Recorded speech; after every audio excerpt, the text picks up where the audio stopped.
ହ୍ୟାମ୍ and egg roll. ଉପକରଣ: ସ୍ଲାଇସ୍ରେ କଟା ହ୍ୟାମ୍ 100 ଗ୍ରାମ ପରିବର୍ତ୍ତେ ଭେଟ୍କି ମାଛର ଫିଲେ ବ୍ୟବହାର କରିପାରନ୍ତି।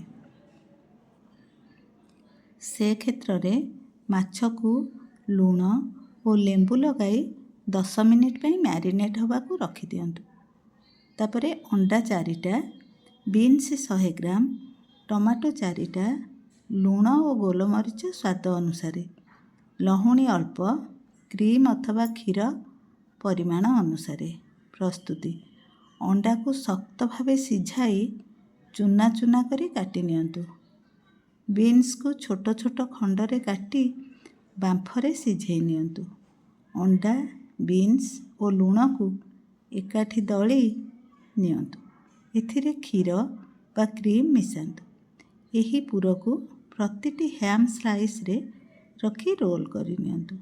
ଲହୁଣୀ ଲାଗିଥିବା ଓଭନ୍ ପ୍ରୁଫ୍ ପାତ୍ରରେ ରଖି 10 ମିନିଟ୍ ପାଇଁ ବେକ୍ କରିନିଅନ୍ତୁ।